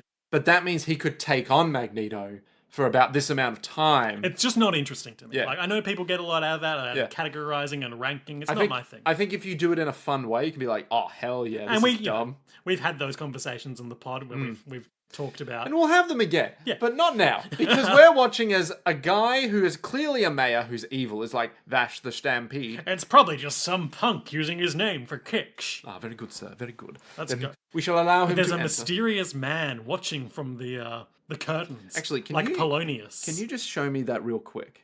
So this guy, is he wearing a hat? No way of knowing. Or is he wearing a backwards face? No way of. Because... Look, you don't need to dance around it. We're doing the recap. Yeah, but I need to check for my own knowledge. Nick wants to know if the mysterious man that we're seeing is. Okay, I know who it is. Cool. So, there's a mysterious man. Yep. Is it the backwards man? Who knows? Do you think it's the backwards man? I think it... I'm putting it to you directly. Oh, okay. I'm going to tell you right now, it's not Backwards Man Okay. because he doesn't have a moustache. Okay, is it Knives Millions? It's not Knives Millions. Stop Okay. making Is it everyone Nicholas know. Wolfwood? No, it's not Knives Millions. So, this guy, Yeah. mysterious. Who knows who it could be? Someone will see probably next episode. In some sort of continuity of Yeah. episode? That's crazy talk. That's crazy. So, Vash is lying on What his... does having him be there and listening to the thing that is publicly revealed later on achieve? Well, he's listening in. We'll find out. Okay. Yeah. We know that there's a man around the town who likes to eavesdrop. Yeah, there's a man who's just sort of like, good day, sir. I'm just here having a cheeky little listen to that man about Vash the Stampede. Anyway, there is a pleasant scene Yep. where Wolfwood comes on into Vash's room and pours him a drink. Like the MILF gave him some whiskey for Yep. trying to save the restaurant. Yep. And he exposits about his church that he lives in, 300 aisles from December City, and he looks after the kids. And he doesn't want to have to take Neil there when those gangsters kill his mum. So that's why he's trying to save the restaurant. And the other things are just side perks. Yeah, he just wants to save the kid, There's not that the mum. sincere heart at the core of his roguish behaviour. Well, he's a man of the cloth. And he detects that the insurance girl is listening at the door, invites them in, and they all have a nice time. Millie immediately rowdy. gets hammered as we cut to the view of the exterior of the building. Where the cat is on top of the roof, etc. Yep. And we just and hear... she kills Millie, them all. Millie, put it back on. Millie's like, it's so hot in here. Millie, stop it. What are you doing? You don't have to listen through the door. Come on in. Well, hello. I apologize for eavesdropping, but at least now I understand a little better, Mr. Vash. What? Since it appears that you were forced this time, I wish you... She means good luck, Mr. Vash. Give him heck, all right?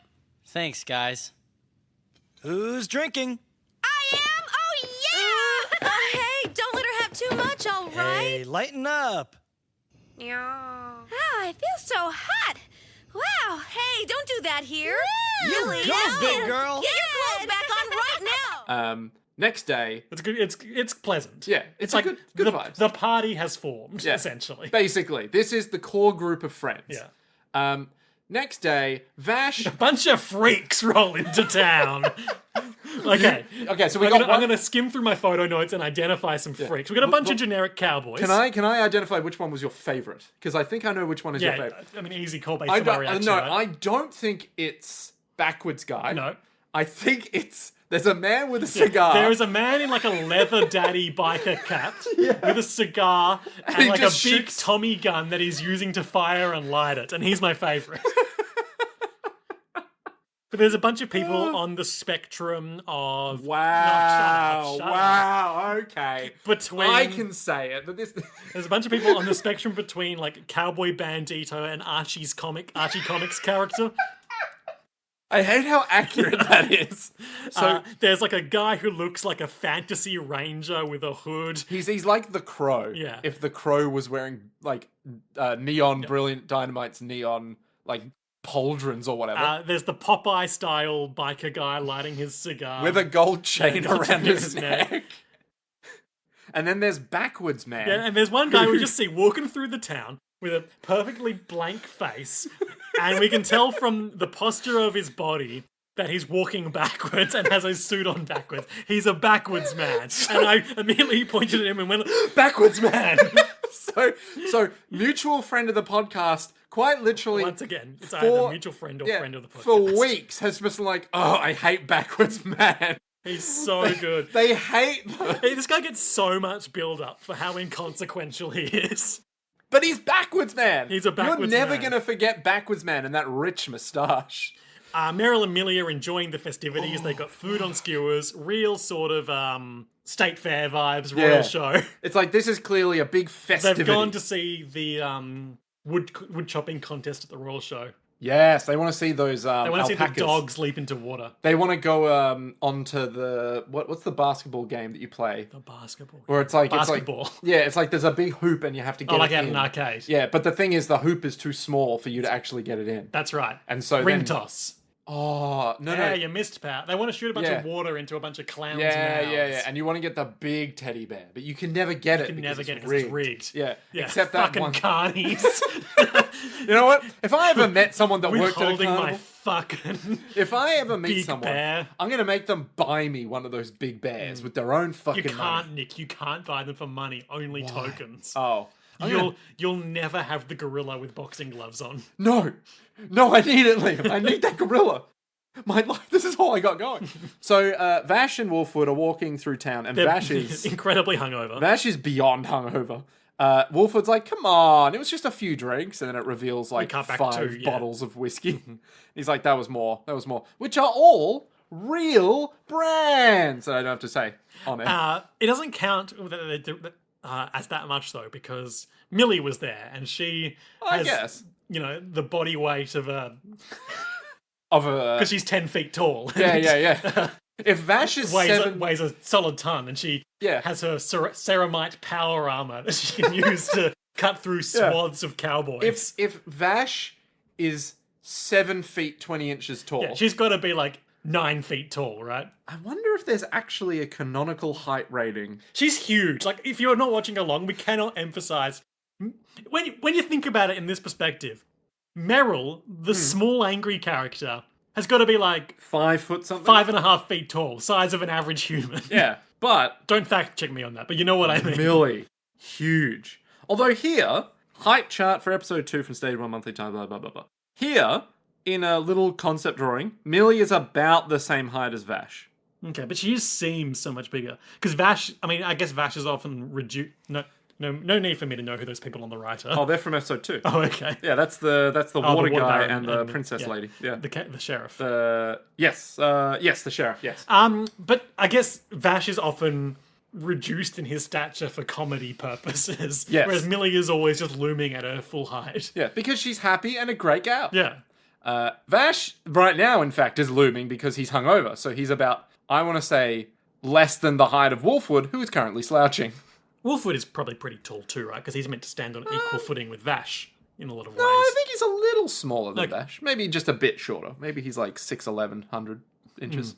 And so the kid, Neil, is there, watching as Vash is there, and he's like, "Hey, Vash, you gonna get my mum out of debt?" And the mum's like, "Silence, child." Yeah. All of the town youths are watching Vash as he takes the... Oh, we do see one jobber, take the stage at the quick draw qualifiers where they have to shoot 5 bottles... Yep. Quick draw style. Yeah. One guy just instantly fucks up and he's like, "I've missed all of them. God dang." Everyone and then the second guy also completely misses. And Vash steps up and he's like... He's struggling not to puke. Yeah. I thought they were going to do a move where, in the act of bending over and actually puking, he would once again, whip out his arm at an odd angle and shoot them all. We're sort of half doing that. The kids are like, "There's Vash, he's gonna do it." What I think is the little...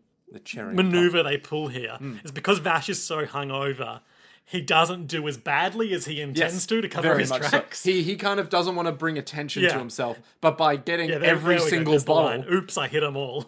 Yeah, so he obviously is trying to get maybe one off, so people aren't like, "Oh, he's not the real gunman." Oh, maybe get 4 out of 5 or something. Yeah, and he gets all of it and goes, "Oh no." I'm standing out too much. Yep. And the mayor, I think, is like, "Ooh, that man's pretty good." But I don't know if he's Vash the Stampede. Yeah. He's probably just... And then it's revealed that as Nicholas signed Vash up, Vash did the same to him. Yep. And he's like, "Oh, what?" So Wolfwood gets his gun, and he also gets all 5. And when he returns, Millie's like, wow, you're really good with a gun. And he's like, look, it's just for self-defense, you know? These are hard times. You got to be ready for anything out here, you know? Which will speak volumes of his character. And later. Millie's like, wow, maybe you're an ex-gunman too. And then this mysterious backwards man is looming over them. The backwards man. We should describe the backwards man. So he has a mask on, which is a blank... But if you're an idiot, you might not recognize that he has a mask on.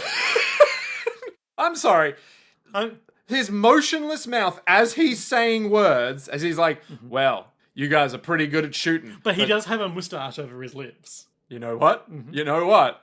The moustache isn't moving, but you wouldn't know. He's got a thick, bushy moustache. He's got a brown cap on and blonde hair, not the same color as his moustache or eyebrows. Yep. Yeah, but he's like, hey, listen, you might be good at shooting bottles, but the next round's one-on-one combat. You're ready to do a killing spree? And Vash is mortified. This is the end of your spree, he says. Oh, sorry, the end of your spree. And Vash is mortified.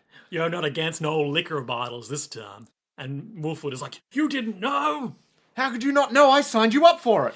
And as they're spectating, like, I really like this little detail. Vash is sitting on the sidelines, and as people are shooting at each other, he's flicking rocks out to redirect their bullets so they don't kill each other. Yeah. And Wolfwood's like, you're very good at redirecting bullets, huh? And he's like, well, you know, don't want anyone to die. Yeah. And the doctor is like, later on, wow, this is the first year that no one's been killed.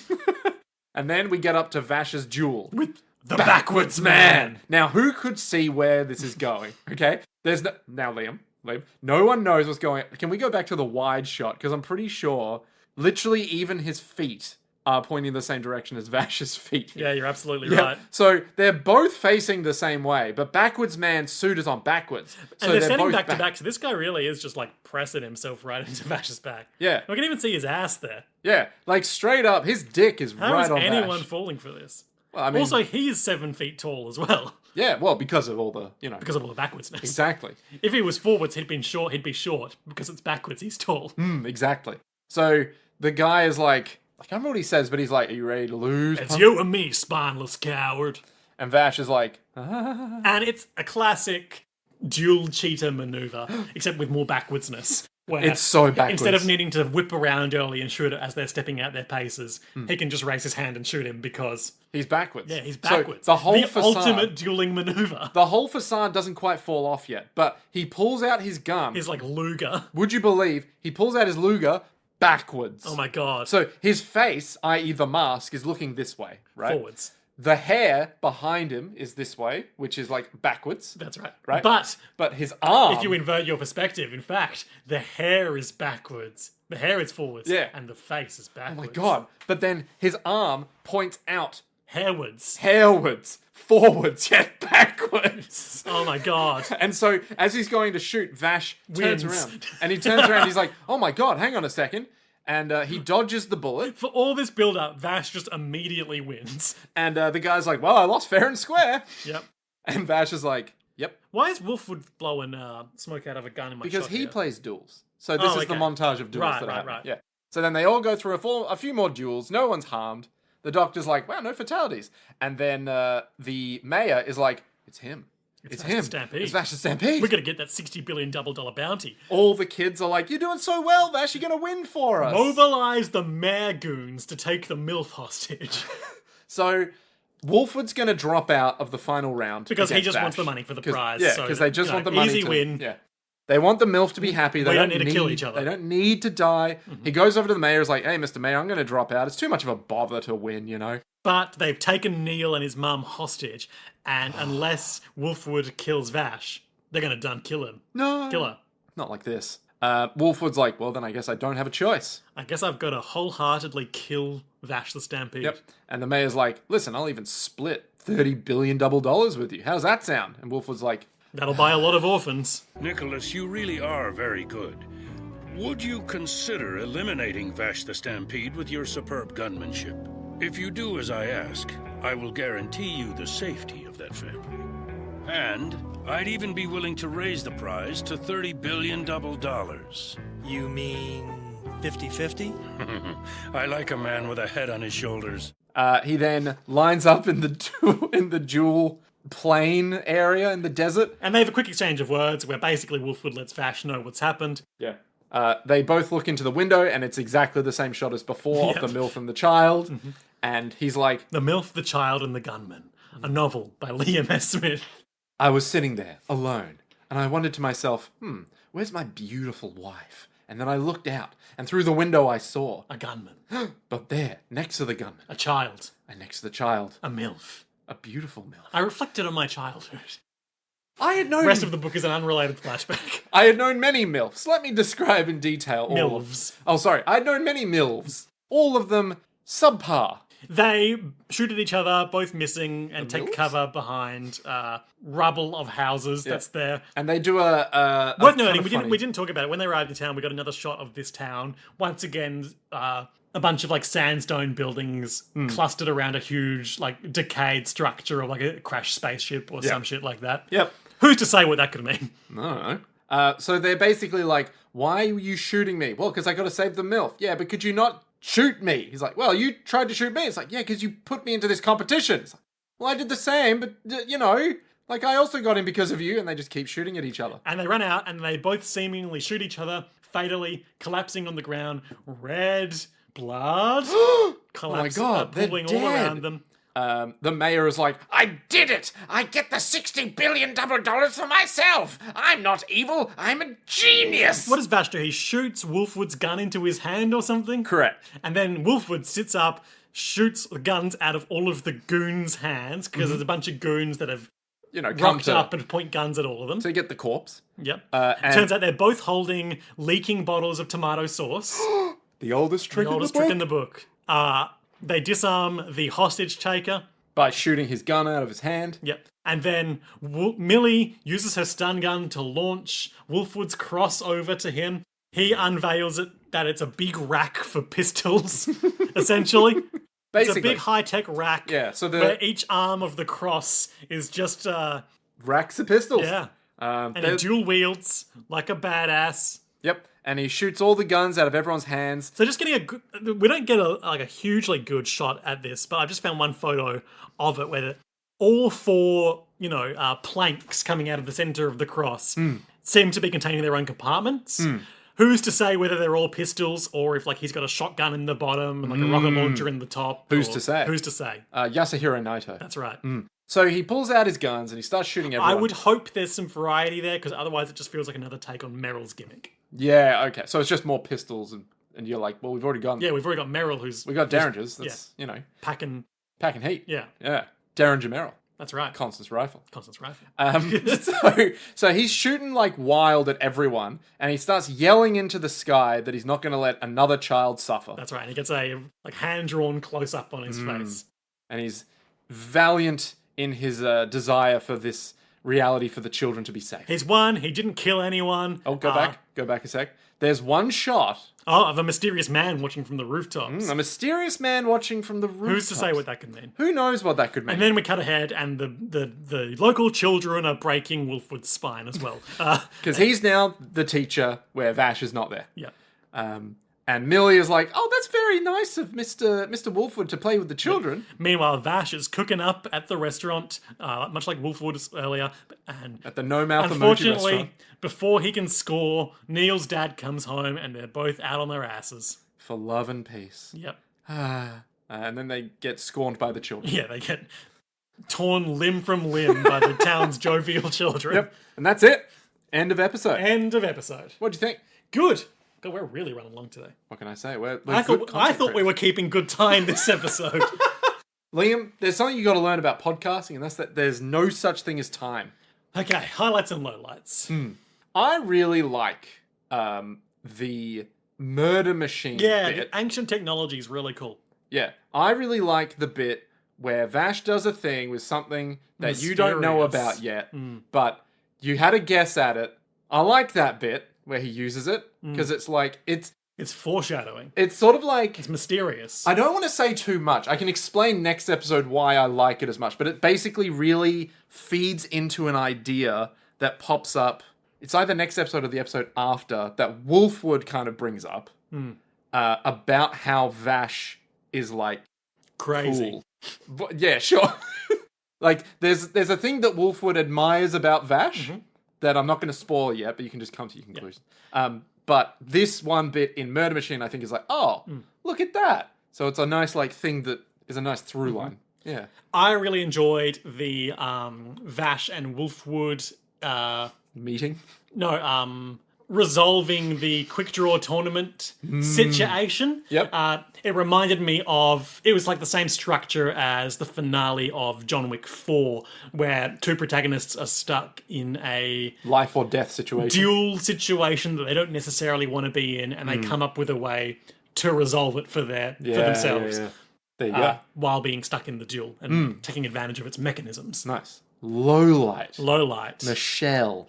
Yeah, I mean, what the fuck was that? It's just a scene. Like, I thought they were introducing a character we were going to be seeing the rest of the episode, but Nah.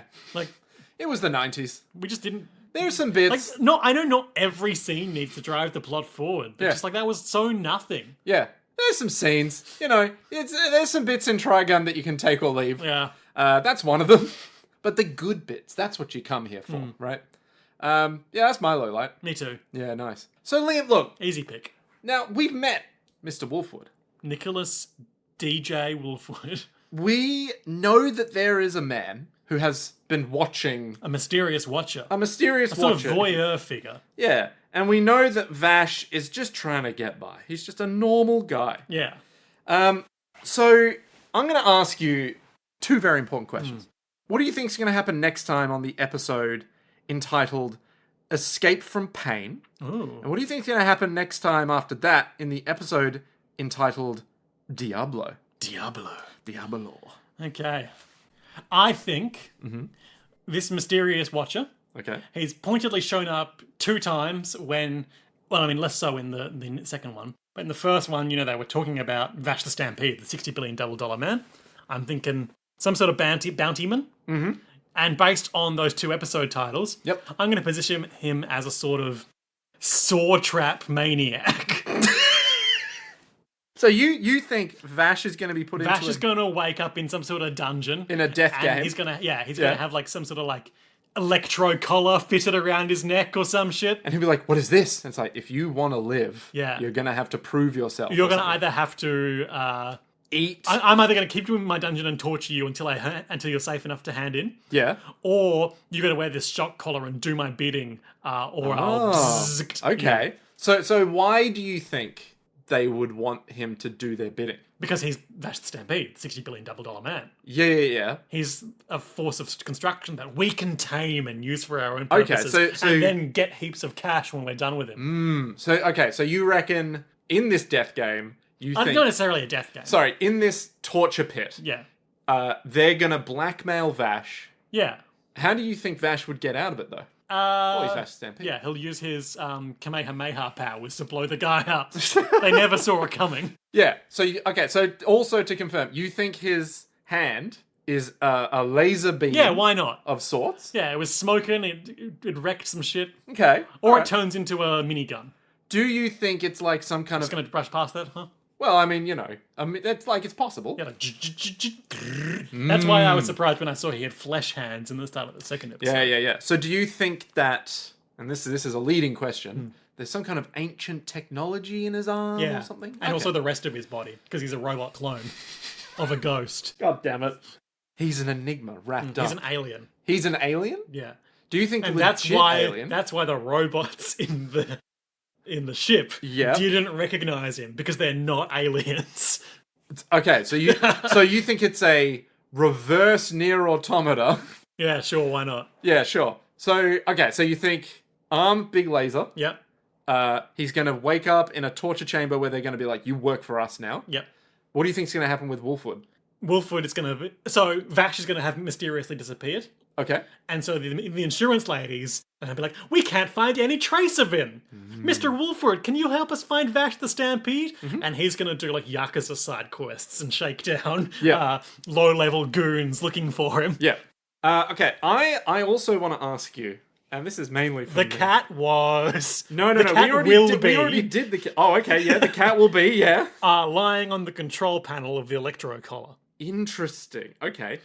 What do you think is going to happen in Diablo? Wrap up of that. Two-parter. Two-parter? Yeah. Okay, cool. I want to ask you, because we are about to enter, shall we say, The Legato arc. the real shit Okay. of Trigun. What do you Knives think? Millions. No, not Knives Millions. What do you think is going on with that guy who was not Backwards Man, The Watcher. the Watcher? Yeah, I think he's the guy who I just described. So you think he's Saw Trap guy? Yeah. Okay. Why? Why do I think that?